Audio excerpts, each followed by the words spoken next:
Hello friends, welcome to my kitchen. આજે આપણે બનાવીશું કિનવાનો પુલાવ અને એક જાતનો protein bowl for vegetarian people. So please stay with me. Okay, મેં અહીંયા પેનમાં એક ચમચી જેટલું તેલ નાખેલું છે આપણા પુલાવ માટે, અને કિનવાને મેં 1 કલાક માટે પલાળી દીધા હતા અને હવે વોટર ડ્રેઇન આઉટ કરી દીધું છે કિનવામાંથી. હવે આપણે ચમચી જેટલું તેલ એમાં નાખી દીધું છે અને સ્ટવ ગરમ હતો એટલે તેલ પણ ગરમ થઈ ગયું છે. એટલે સૌથી પ્રથમ આપણે ચણાની દાળ અને અડદની દાળ પહેલાં નાખી દઈશું એટલે રોસ્ટ થતી જાય. અને હવે આપણે નાખશું રાઈ અને જીરું.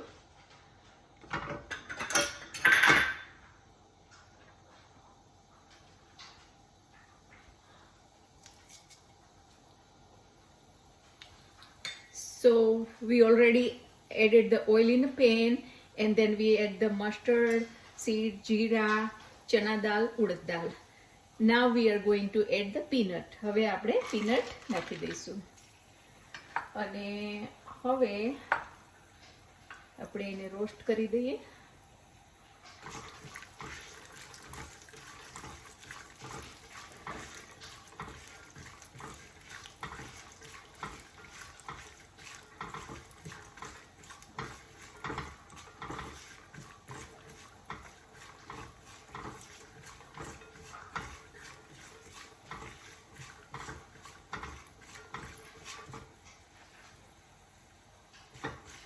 હવે આપણા પીનટ રોસ્ટ થઈ ગયા છે એટલે આપણે એમાં પહેલા નાખશું કરી પત્તા અને સૂકું મરચું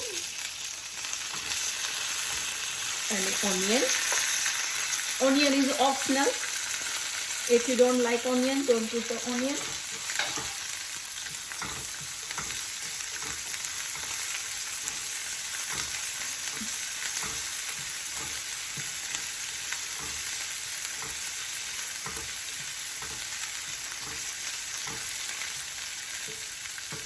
મને લાગે છે કે આ પેન નાનું પડે છે એટલે મેં મોટું સાઈડમાં રાખ્યું હતું.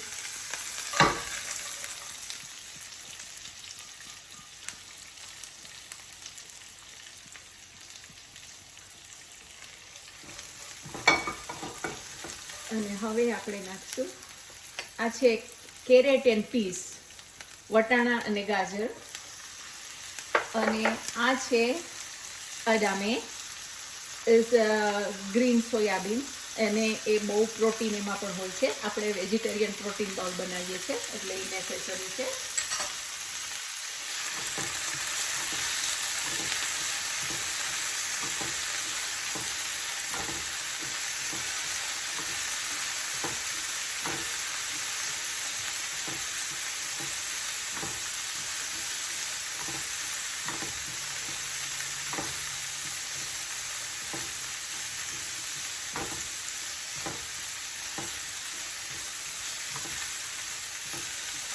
હવે આપણા વેજીટેબલ્સ સોટે થઈ ગયા છે એટલે આપણે અહીંયા મેં રાખેલું છે ચીલી અને જિંજરની પેસ્ટ છે અને થોડા ગ્રીન ચીલી પણ છે, એ પણ આપણે એડ કરી દઈએ.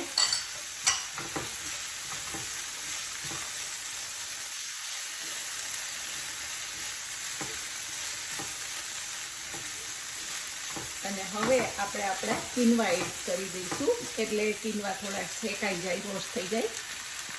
એકદમ સરસથી વોશ કરી 1 કલાક માટે પલાળી અને વોટર ડ્રેઇન કરી દીધેલું હતું.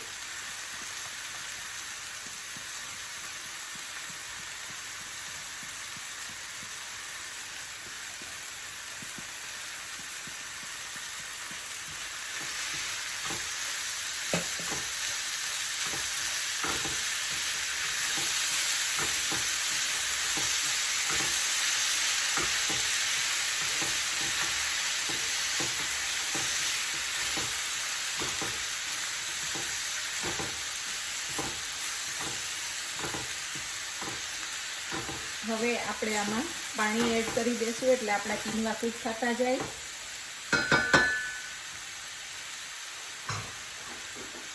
યુઝ્યુઅલી યુઝ્યુઅલી આપણે 3 કપ જેવું જો કિનવા પલાળેલા ન હોય ને તો એમાં 3 કપ જેવું પાણી જોઈએ. આપણે 1 કપ કિનવા છે, પણ આ મેં પાણી છે ને હું ઓલવેઝ ગરમ કરીને સાઈડમાં રાખું છું કુકિંગ માટે, કારણ કે એનાથી કુકિંગ ઝડપથી થાય.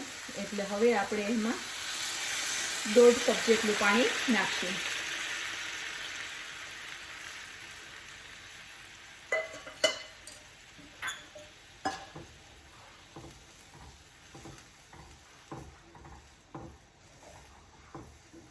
અને હવે આપણે એમાં 1 સ્પૂન જેટલો સોલ્ટ છે અને 1 સ્પૂન જેટલી શુગર છે, એને એડ કરી દઈએ.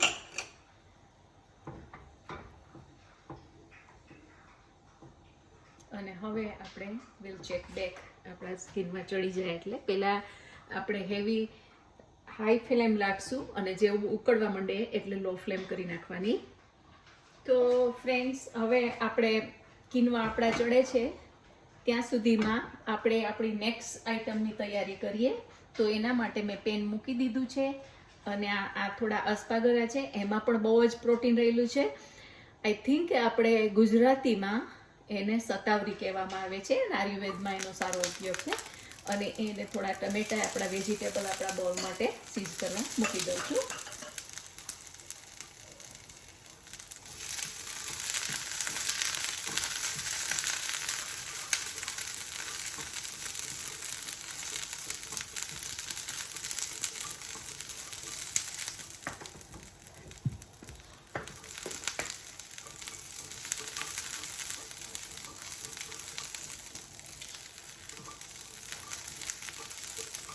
આપણે મરચું ભૂલી ગયા હતા ને.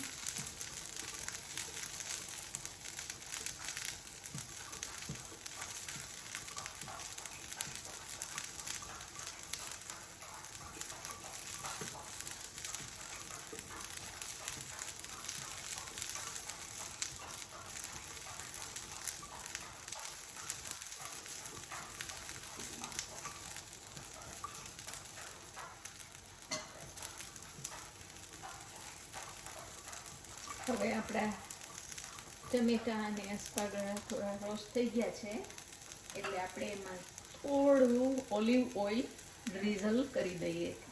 કેટલું? 1 ટીસ્પૂન જેટલું.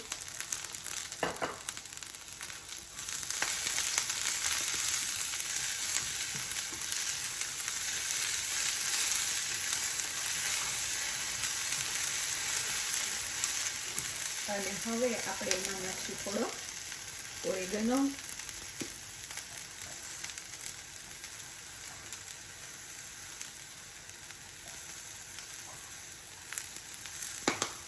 ઓરેગનો નાખ્યા પછી આપણે થોડા મરી, બ્લેક પેપર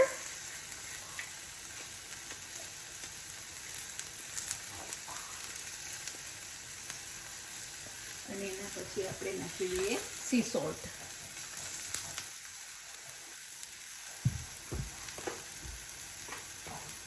સી સોલ્ટ નાખ્યા પછી આપણે થોડા નાખશું લેમન ઝેસ્ટ.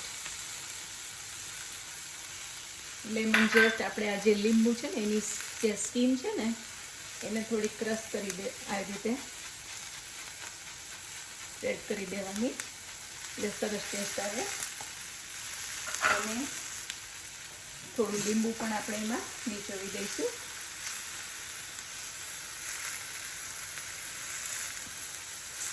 એટલે આપણું સોલ્ટનું મિક્સચર થઈ જાય. 2 ટીપા લીંબુ, ખાલી વધારે નહીં. અને હવે આપણી એક ફેવરિટ વસ્તુ આપણે એમાં નાખી દઈશું, જે છે Amul cheese. We are going to add some cheese on it. Okay, હવે આપણા અસ્પાગરા સરસ તૈયાર થઈ ગયા છે અને વધુ પડતા કૂક નથી કરવાના, એટલે હું કાઢી લઉં છું પ્લેટમાં. હવે આપણા પ્રોટીન બાઉલ માટે મેં અહીંયા ટોફુ સ્લાઈસ કરી લીધું છે અને આપણે જરા એવું ઓલિવ ઓઇલ મૂકી અને ટોફુને આપણે રોસ્ટ કરવાનું છે.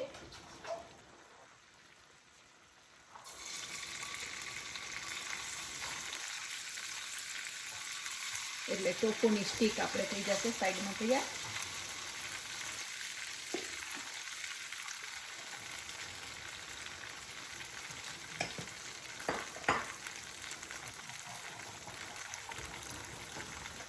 તો ફ્રેન્ડ્સ આપણું ટોફુ પણ તૈયાર થઈ ગયું છે અને આપણો ઉપમા કિનવાનો ઉપમા પણ તૈયાર થઈ ગયો છે. એટલે સ્ટવ ઓફ કરી દઉં છું અને હવે આપણે ટોફુ ઉપર થોડા ચીલી ફ્લેક્સ નાખી દઈશું અને થોડું સી સોલ્ટ અને ચાઇવ્સ. હવે આપણે પેલા ટોફુને અહીંયા પેનમાં સેટ કરી દઈએ.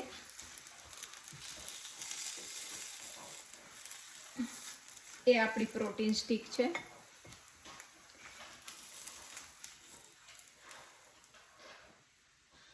અને હવે આપણે એની ઉપર થોડા ચાઇવ્સ નાખશું એટલે સરસ દેખાય. ને થોડા મેં પેલામાં બ્લેક સેસમી સીડ એડ કરેલા છે આની માથે.